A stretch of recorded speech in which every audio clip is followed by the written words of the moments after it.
Right. Why? This is Senate Transportation. We're back on February 5th.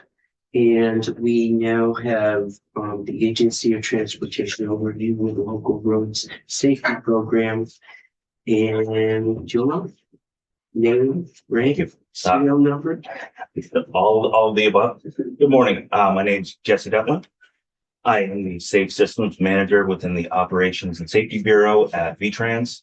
I know I've worked with all of you, almost all of you, in different capacities over the past years, but just as a refresher or an introduction, I've been with the agency about 22 years. The majority of that has been as an engineer, project manager, and program manager on roadway and intersection improvement projects, with the last 12 years as the program manager of the highway safety design program. So I began in my current role recently, and I oversee safety engineer, active transportation, as well as behavioral safety. And our focus is really to promote a safety culture and program that focuses on infrastructure, human behavior, responsible drivers, and industry, as well as emergency response. So I believe I was asked down here today to talk about the Systemic Local Road Program, and I think it was initiated out of your review and other testimony on the Show Me the Money Guide. And I know that in that testimony, it was conveyed to the committee that there are sections of that document that are in need of some update. This section included. So my goal for the presentation today is to provide the committee with some background on where we stand, kind of the background on how some of this started and where we stand today. So kind of considering that background piece, in a previous funding and authorization bill, Safety Lou, there was actually a dedicated funding set aside that was for high-risk rural road projects. And these projects are really focused on improving safety on the rural network, rural collectors, and rural local roads. So the way in which these projects worked was VTrans would essentially perform an initial screening of crash data and associated risk factors, really focusing on the horizontal geometry or curves in a roadway.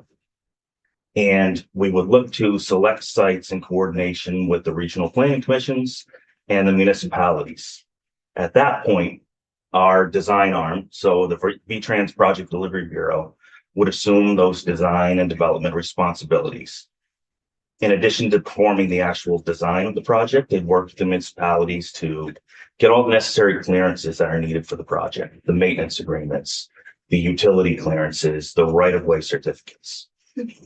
These, you can imagine these are smaller sites, but we work to bundle them into larger statewide or regional projects. The reason for that is to make the projects a little bit more appealing to the bidding pool, and also to improve the cost effectiveness of the job. These projects are funded at 100% federal. There's no local match or contribution. And the scope of these types of improvements were really focused on kind of traffic signage and some guardrail type installations.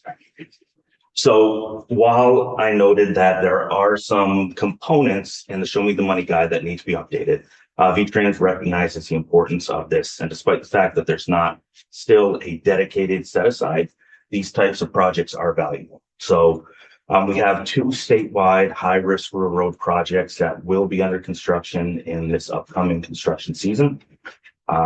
It includes sites across multiple years of analysis and will actually result in improvements being brought to 36 communities across the state.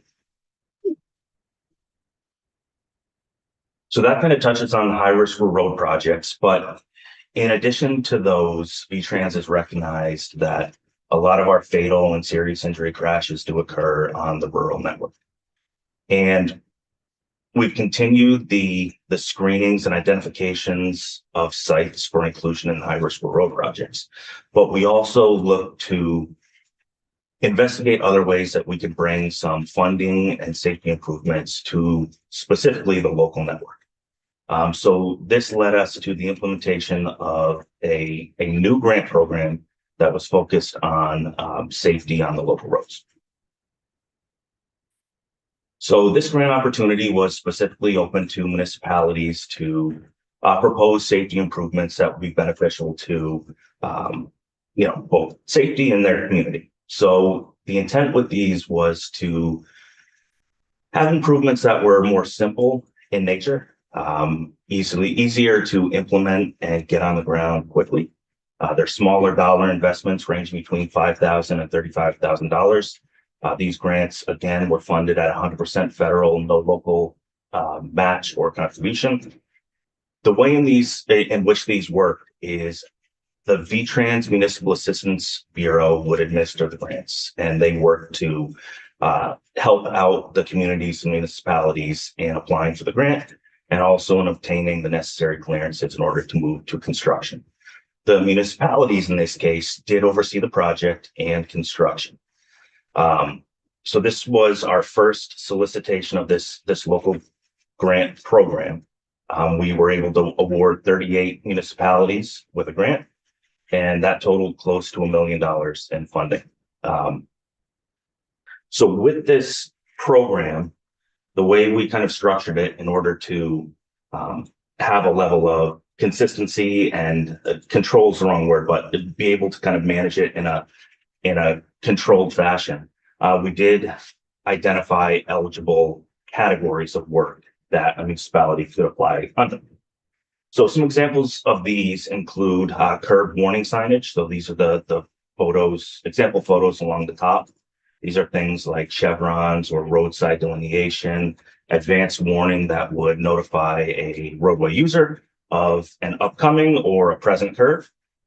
Intersection signage, we all know on our local network and even on our state network, there are intersections with sight distance constraints, crash history, and unusual geometry. And those are some of the factors that we encourage the municipalities to look at and consider when they were thinking about potential work.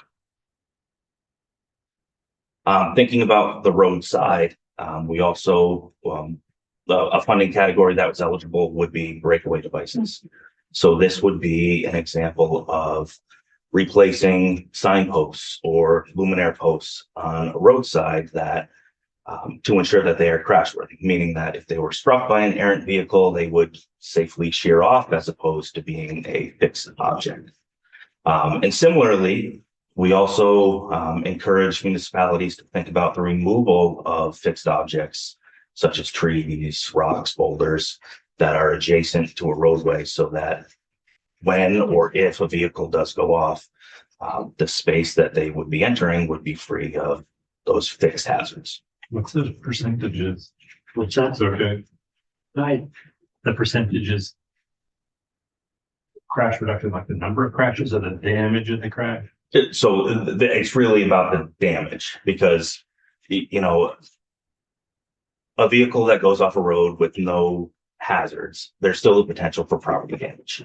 But when there aren't fixed objects, the safety increase is significant. It seems like it's counterintuitive that the increase would be greater the further away you are from the road. Well, it's saying, so you think about a car leaving a roadway. They're including the whole 30 Yes. feet, not just the It's second and sixth. exactly. So it's basically from the edge of pavement out to the farthest distance. Makes sense.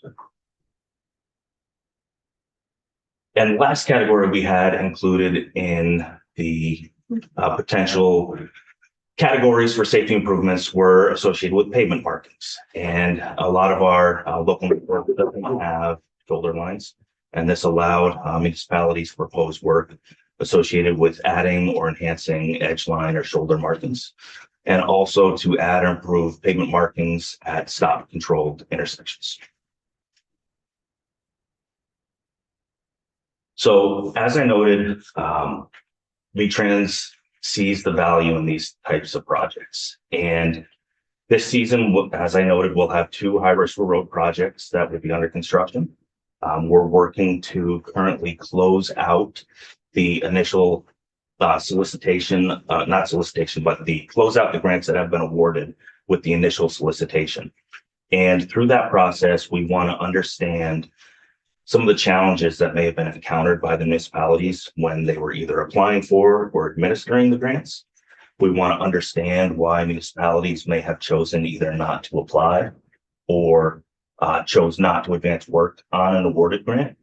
But we also want to look at potential additional safety categories that could fit this model, and also that cost range. The whole goal is to build upon this initial solicitation so that we can develop a program that is efficient, meaning that safety improvements can be identified quickly and implemented quickly. But we also want it to be a program that truly does make an impact on safety. So our next step is really to, again, continue to compile that information and make modifications, slight modifications to the grant process. And we envision going out with another solicitation once we have that. Right. So it's budgeted here at FY 26. Yep. So this is using highway safety improvement funding. So that is included within our traffic and safety program. So there is a specific line item. It's HSIP PRIN 17 that is associated with the local safety grants. Are you doing the same amount? Is it $1 million? So for FY 26, it is 1.25 construction. Still 100% funded by this? So, separate line item from the feds, not the same, the regular, federal grant money that comes through for everything. Correct. And they specifically have this at 3%. Yes. So that's basically what the HSIP funding And we're able. what you've given us is the parameters that we set for the program. Is there a framework by which the feds say we can work within? So with the use of federal funds, we have to meet those federal requirements. And that's what I was talking about with like the clearances and things like that. So with this funding, I'm just trying to understand what we set for standards versus what the flexibility is. flexibility in what capacity? But the feds have rules around the way the money can be spent, and then we set the rules that you put in front of us. What's the difference between that? So the money that we're utilizing to fund the local grants, it's part of that highway safety improvement safety funding that we receive as an agency. So the agency does have the flexibility to identify the safety projects and initiatives that is spent on. So that's kind of how we've identified finding manners in which we can bring some of those rural and local efforts as a funding source within our program. So on the flip side, we've elected to utilize the money in this grant program, and we have set the boundaries, the categories, and those types of things for the communities, setting the parameters around the grants. We still have to have the federal requirements that we need to meet associated with that money, but we have a good deal of flexibility in terms of defining how those grants look and are implemented. It would be helpful to see the framework, the language around the framework from the feds is. Okay, I can get you some information on that. Yeah, like along those lines, would there be a project where you might say, allocate, what's the max, 35,000? Yep. So this first round was 5,000 to 35,000. Okay, so you pick a project and the feds, could they overrule you on that? Do they inspect what you're okaying? So in terms of oversight, they are not They're not checking every grant solicitation that comes in. But in terms of setting up the money for a project, we do, seek approval from them. Yeah. So I just want to jump back because I want to make sure that I'm going to get you guys the right information. the FHWA is not requiring that we have a local safety grant program. So there's not a framework that they have defined saying that state of Vermont, you need to follow X, Y, and Z Well, for we this haven't had implementation. any up to now, and I suspect they haven't changed their rules in a while. Right. So I'm kind of viewing this as an evolution of that high risk road projects, which is the high risk road projects are safety improvements that are fully endorsed by federal highway on the, rural collector and rural local road network. This is really the evolution of that because those projects, they can be a little bit burdensome to get out because, you think about it, there's 40 communities within a project. You're working, it's pretty labor intensive to work with all of them and get all the necessary things compiled together for a single contract. The local grant program was kind of an evolution of that, where we'd be able to get things out a little quicker, have a little bit more of an involvement from the municipality side of things. So I think that it is a good step towards kind of the continuation of the high risk road type improvements. Yeah. The only question is, we set policy. Mhm. And what I'm looking for is what flexibility we have in the policy.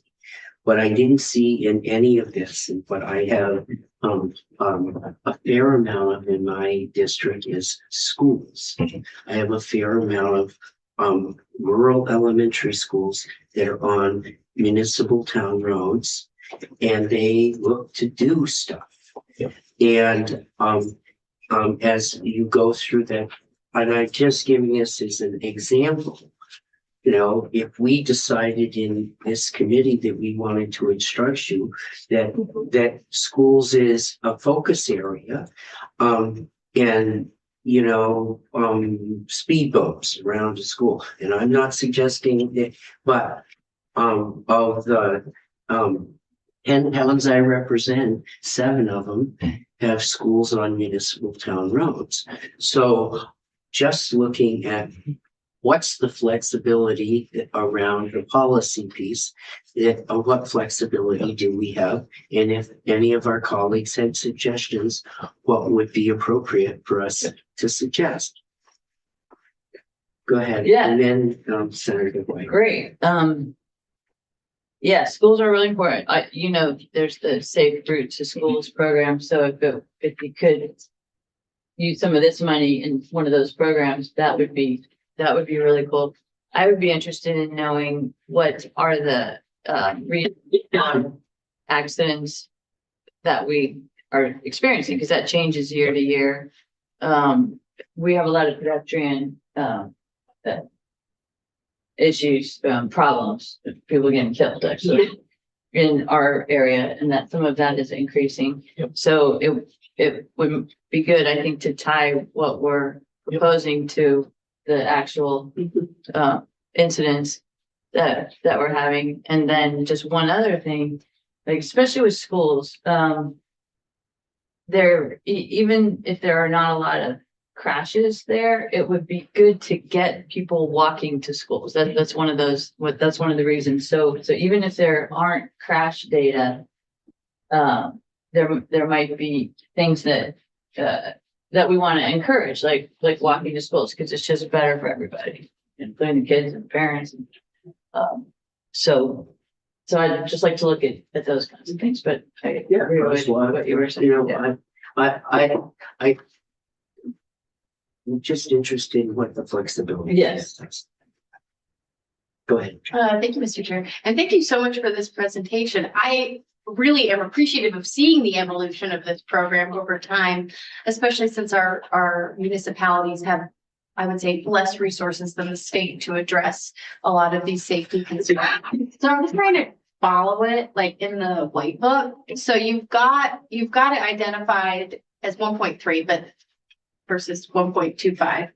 And you have listed that it's identified from the HSIP list. Where is that list in the white book? So the Highway Safety Improvement Program projects they're essentially all contained within traffic and safety. So the traffic and safety program utilizes that HSIP funding, but they also have additional fund sources. So Oh, okay. I- It says it will be identified from the HSIP list. So where I would find it is I go into the highway safety program and you have them identified in there? so the projects that are utilizing HSIP funding are not necessarily individually identified Yeah, in the that's- traffic and safety program. Okay, But we can provide the list of projects that are utilizing highway safety improvement for funding. that would be great to get that list because I understand that this is not, you don't use the same project prioritization that you do in other parts of the budget. And I actually think that's a good thing. Normally, I would make an argument that we should probably always follow that, but I'm sure a lot of the communities that you're addressing concerns with may not be capable of providing the data needed to participate in those types of programs. So I'm wondering if when you're administering this, you look at road speed reductions as well. And if there would be a way, I appreciate what the chair is saying around school area. And usually speed reduction is factored into when schools have with signage around schools. But it would be helpful for me to understand if the communities that are waving the flag that we really want to lower our speed are also the communities that are receiving some of this funding, because it seems like there's some overlap between the needs that usually, when people say they want a speed reduction in their town, the speed reduction call is just a response to a larger problem. So it feels like you might be able to address some of those concerns Right. with this program. So I'm wondering if you factor that in at all. So with this initial solicitation, it didn't go to that level of detail. But I mean, I think to all these points, kind of thinking about the new categories and things that might be useful around schools or things like that, that's the stage that we're at right now, right? In terms of identifying what additional categories might be a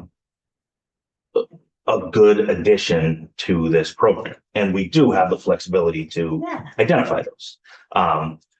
We have not done the correlation between communities that might be asking about speed. Usually what we receive for the speed requests are on the state system. Oh, okay. And, there's a defined process that's outside of this to, go through that. And I can share that with you. But so this has not been focused on speed limit reduction. There is the ability to do advisory speeds, when there is a curve that would warrant a, notification that a vehicle should slow down. We have that option with that advanced warning. But your suggestions are taken and they're good. Yeah, I think it would be a really nice answer when I get constituents who say, our town, we want to lower the speed limit on our municipal roadway. This has been frustrating. They try to go through the T-board process. Maybe they're denied. If I could then say, well, you know what? There is a program that can help you with more signage. That would change the conversation, where I feel like a lot of communities just end up stopping the conversation and going, well, this is unsafe now. Yeah. So thank you. I appreciate your work on this. Go ahead. Can you tell us the amount of people that applied? Like you had 1 million, how much money was there? So it was estimated at about 1 million, and we had to turn back one application, just because the proposal wasn't on a local road. Okay. So in terms of kind of the sizing, it was right for that first round. The way it was advertised for municipalities was primarily through the regional planning commissions and kind of that outreach with VTrans, the RPCs, the municipalities. But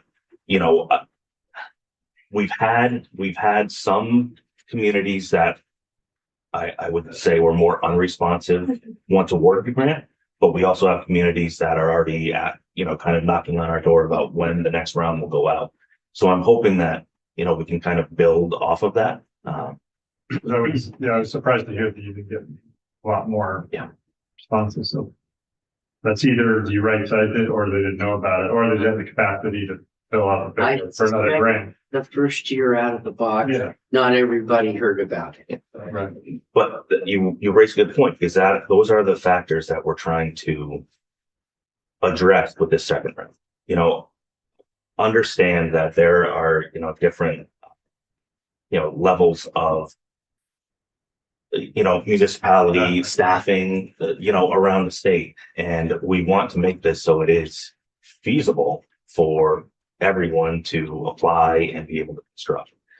So that's definitely at the forefront of, our thoughts and how we kind of structure this moving forward. And even just with regards to kind of the implementation, and, I talked about some of those federal requirements, that's new to a lot of municipalities. So, being able to assist, those municipalities who, might be, I don't know, a little bit nervous about a new process with. Well, the helpful thing for us is the more we understand about what the parameters are and can be. Yes. When somebody calls, I can quite frankly think of a bunch of times I get calls about stuff. Yep. And I'm able, if I know there's a program I can email them the outline of what the parameters are and say, do you think you'll fit in this? And, Yep. and we can go with stuff. So Pat, you read. Yep, questions. One, would high-risk rural road, would that be a state highway also? Yes. Okay, So the projects that have been, delivered to date, and the ones that are upcoming in this construction season, are all on the local network. okay. But And- yes, they can. Second one is, I actually have two more, but would a electronic speed sign be considered? I don't see it in here anywhere. They were not part of the initial, solicitation. So historically, those signs have been requested by municipalities, and they've essentially been maintained by municipalities. Permitted by you, Yes. but maintained by them and paid for by them. So, Yes. do you mind if I butt in? No, Permitted by, they aren't permitted by you if they're on a town highway, Correct. Yes. So only on a state highway. well, permitted. Yeah, Yeah. the flashing, you're going to, if they're on a town road, that's been completely municipally managed Yeah. today. yeah, So this first round did not. Could it though? In the future? In Yeah. theory, it could, but I also want to just stress that would probably be the most common application of funding. And, we need to really think about the parameters around that, because they can lose effectiveness if Does it smoke? they are everywhere, right? So that Is it- would definitely be a concern we have.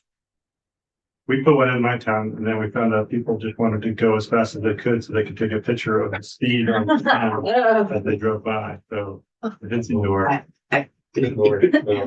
Here's what, we've got one on the Valley Road going into the village. Joan slows right down to the speed going by the sign.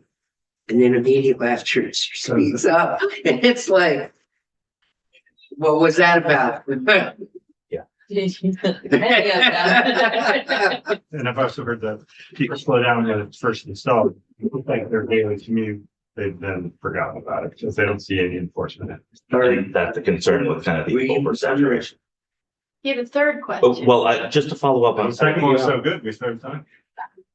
just to follow up on kind of the electronic side. So within the high risk road projects, we do have some installations of rapid rectangular flashing beacons in school zones. So, I mean, they are a component that are being considered, but likewise, we want to ensure that they're the right thing at the right place. Those things are around $4,000 a piece, right? 3 to 4, I depending think they're a on, little bit more now. are they? Okay. Fourth one was just, since I can't, probably won't have any luck getting one of my towns those lights. Why would somebody apply for a grant, get the money, and then choose not to advance the work? That's what we're trying to figure out. So, you know, some of the things we've heard is, you know, there's some extra steps with federal dollars in terms of being able to help with clearances and ensuring that there's competition in terms of bidding. And also, we've heard that there's been some challenges with contractor availability. You know, you think about things like the the pavement markings, for example. And, you know, an individual community, that's a very small quantity. And the contractors have very large contracts that are out there that are challenging to get done in the construction season anyway.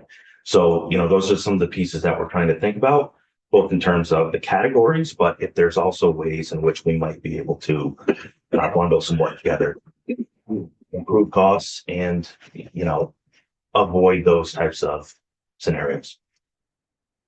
Go ahead. Yes, if somebody was looking for like line striping, if you could piggyback, if the state could let towns piggyback, and so they just give you the money and tell you where to do it, that would be really helpful. Make it easy. Yeah, no, that's certainly a, Yeah, and I think the speed limit signs do have some, they are helpful in certain circumstances, but you could get, like, a regional commission could buy 2 of them and move them around, different towns. That would be it. I mean, they may have them, oh, you're talking mobile, I'm talking those, you know, I'm talking. Yeah, I'm talking the mobile one. That's what we have by us. No, I'm not talking mobile, I'm talking the sign entering a town, leaving it, you know, on both sides and, solar powered.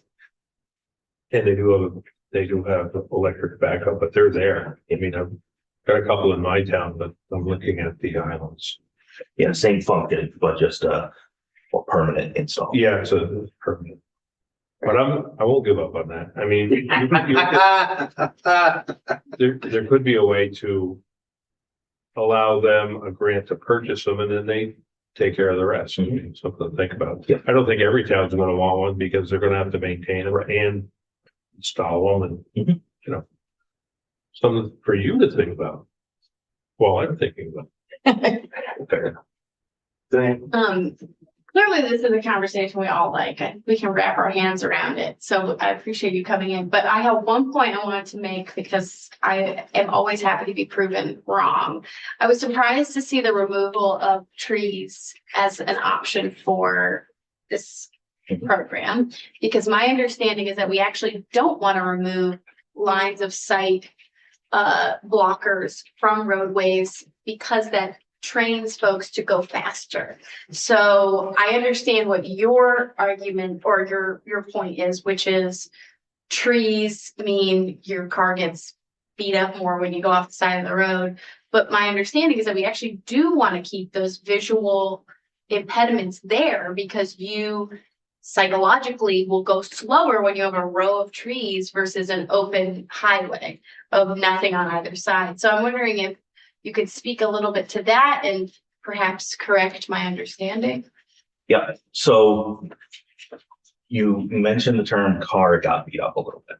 Yeah. And so, Or person in the. so that's exactly where we're trying to go with this, right? Is thinking about those serious and fatal crashes. And one of the primary causes of those crashes is vehicles that are leaving their travel lane. Mhm. They're either crossing center line or they're going off the road. And, you know, everything we see, having a roadside that is free of a fixed hazard, where it is helping to reduce the risk of those fatal and serious injuries. So I know the conversation about a wide open roadway results in faster speeds. And that may be true in some cases, but on the local network, really what this is focusing on, we've all seen it, there's large trees right off the pavement. And we're still working within the right of way of the roadway. So, you know, in most cases, that's, 16 feet off the edge of pavement. So it's not, these aren't projects that are clearing an airport runway for the cars. This is more focused on those situations where there's those large trees that are right next to the roadway. There's that boulder that's right next to the roadway. To get a little bit of space so that if the car does have an error and leaves the roadway, they have a chance to recover before they strike a fixed object. Thank you. That, I really appreciate that reframing because there are very specific, I mean, even in my town, we had a willow tree that just was like, kept getting Yeah. hit. And it was like, finally they cut the tree down. And I have people a stopped couple hitting, of you places know. where the road tees and it's coming down a hill. If they had just, if the trees were right on the edge. So I appreciate it. Yeah. So it's not like getting that beautiful row of elm trees cut down. No, and you know, even just with that funding level, it wouldn't fund that. But it is not intended to, you know, clear cut everything. It's to really focus on those hazards that are kind of in the immediate zone of what could be recovery if they weren't there. Thank you. Thank you. Appreciate it. Do you two have anything more? Okay. I think we are done for today.